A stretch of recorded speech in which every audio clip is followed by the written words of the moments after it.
ইসলামের ভাঙন কারা করেছে? সব স্বার্থন্বেষীরা, লোভীরা। নবীজির কাছে যখন নবীজির শেষ অবস্থা, তখন শুধুমাত্র মৌলা আলী, মা ফাতেমা, হাসান হোসেন ইনারাই ছিলেন সব সময় ওনার কাছে।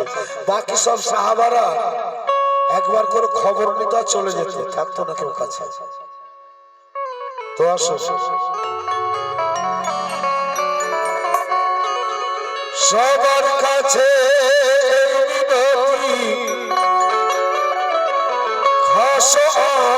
যত আছে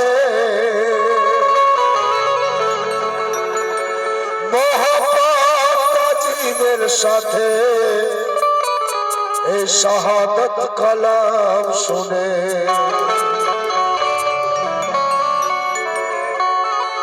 কলিজাতে লাগে আঘাত। এই কাহিনী ভেসে ওঠে কারবালার দৃশ্য, ঝরতে থাকে দুই নয়ন।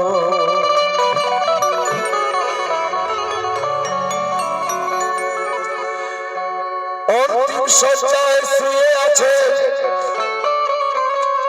আমার রহমতুল লিল আলামিন, সেবা করছেন মৌলা আলী, ফাতেমা, হাসান হোসেন। নবীজি বলেন আমায় একবার তুলে বসাও ও আলী, তারপরে শোনো আলী যে কথা তোমায় বলি।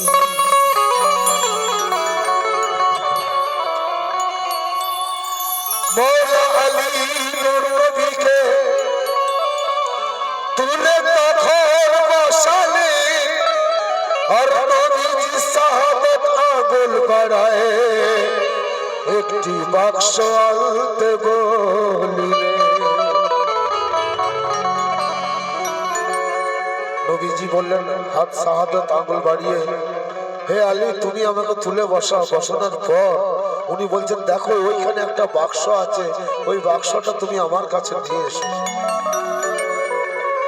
নবীজির হুকুমে মৌলা আলী বাক্সটিকে নিয়ে এলে, আর বাক্স হতে নবীজি কাফন বাহির করিলে।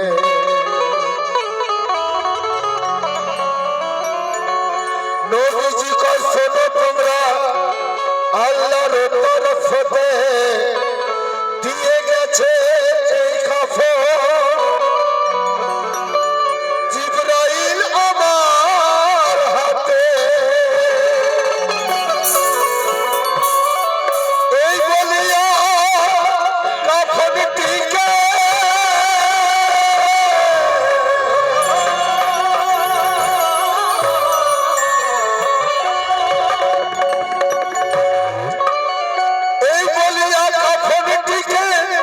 চার ভাগে ভাগ করিলে,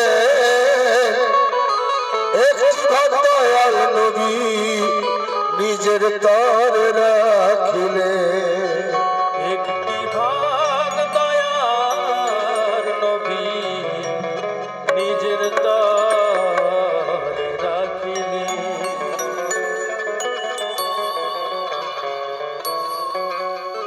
একটি ভাগ, চারটি ভাগ করে একটি ভাগ নিজের জন্য রাখলেন। তো দেখুন কি হচ্ছে, একটি দিলেন আলীর হাতে, একটি দিলেন ফাতেমাকে, বাকি একটি দিয়ে দিলেন নওয়াসা ইমাম হাসানকে। চারটে ভাগ করে নিজে একটি রাখিলেন, মৌলা আলীকে একটি, মা ফাতেমাকে একটি, আর হাসানকে দিয়ে দিলেন। কিন্তু পাঁচজন আছে, মৌলা হোসেন পাককে দিল না। তখন আমার মা ফাতেমা জিজ্ঞাসা করছে, আমরা কেউ পারবো ছেলের কাপড় কিনে দিতে? যে কাপড়টা তোর রইল, আমরা কেউ পারবো না। দেখুন পাক পাঞ্জাতনের মার্তাবা কেন বড়। তাদের দিল কেমন ছিল, তাদের সোচ কেমন ছিল। তখন মা বলছে যে তুমি আমার একটি ছেলেকে দিলে, আমাকে দিলে, আমার স্বামীকে দিলে, কিন্তু আমার একটা ছোট ছেলে রয়ে গেল, হাসান হোসেন রয়ে গেল, তুমি তাকে দিলে না আব্বা?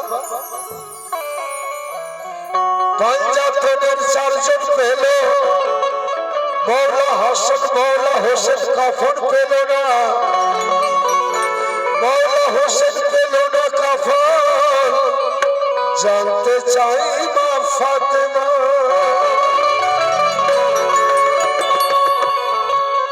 এই প্রশ্ন শুনে নবীজি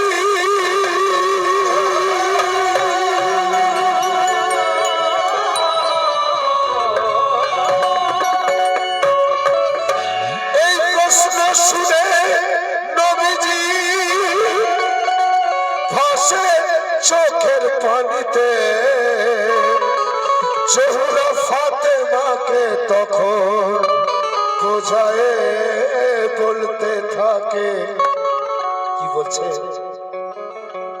ওয়ারিশ যার থাকে দুনিয়ায়, সেই তো গোমা কাফন পায়, আর বেওয়ারিশ হয়ে গেলে তার কি কাফন দাফন হয়।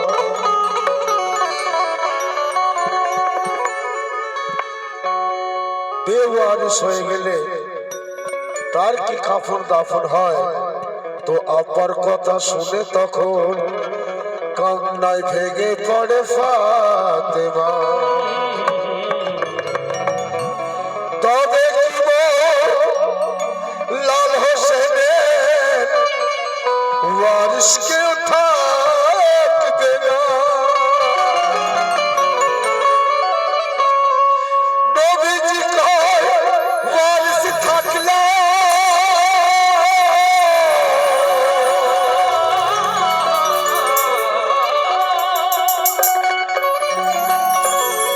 নবীজি কয় ওয়ারিশ থাকলে সে হয়ে যাবে নিরুপায়, তার হাতে পায়ে বেড়ি দিয়ে রাখিবে শত্রু সেনায়। একজন ছিল জয়নাল আবেদিন, এবং ঘরের যে পরিবার ছিল, পরিজন ছিল, সবাইকে বন্দী করে তাদের হাতে পায়ে বেড়ি পরিয়ে তাদেরকে হাঁটতে হাঁটতে হাঁটতে নিয়ে যাওয়া হয়েছিল সে এজিদের দরবারে। আর যারা নিয়ে গিয়েছিল তারা তো উঠে চলে যাচ্ছে, আর ওনাদেরকে হাঁটতে হাঁটতে নিয়ে যাওয়া হয়েছে। চিন্তা করুন, কারা ছিল তারা? সব মুসলমান। তাহলে এবারে ভাবার বিষয়, মুসলমান কারা? যারা মৌলা হাসান হোসেন মা ফাতেমাকে ভালোবাসেন তারা, আর যারা ভুলে গেছে তারা। গোলক করে তাই মা ফাতেমা কয়, ও গো আপা, হোসেনের জন্য কেউ কি কাঁদবে না? নবীজি কয় কিয়ামত তক কাঁদবে মুমিন মুমিনা।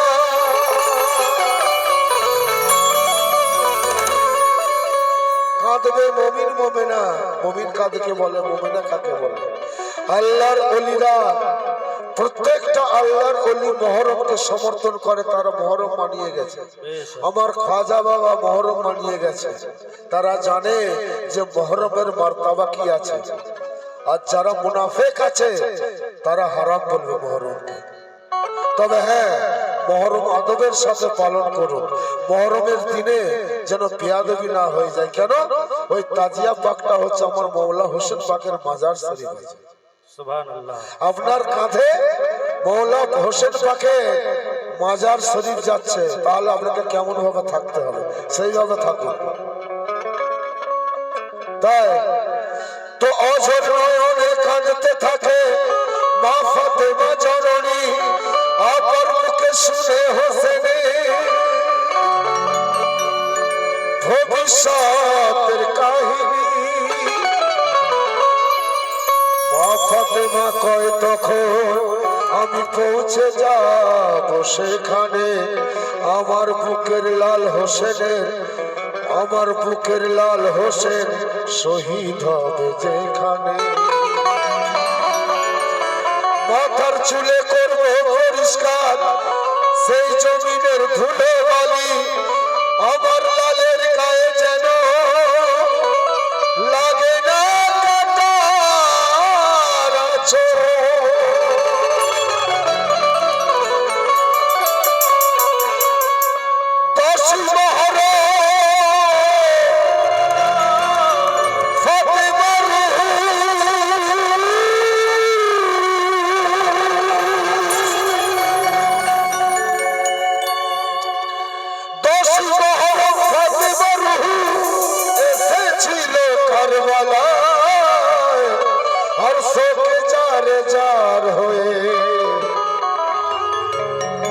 আব্দুল কাদের বলে যায়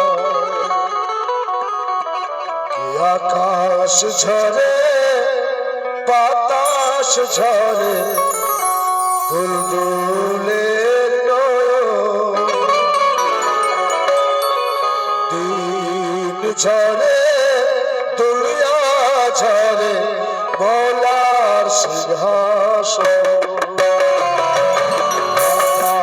ঝরে বাতাস ঝরে বুলবুলে দিন ঝরে দুনিয়া ঝরে মৌলার সিংহাসন আকাশ ঝরে বাতাস ঝরে বুলবুলে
আসুন শেষ কথা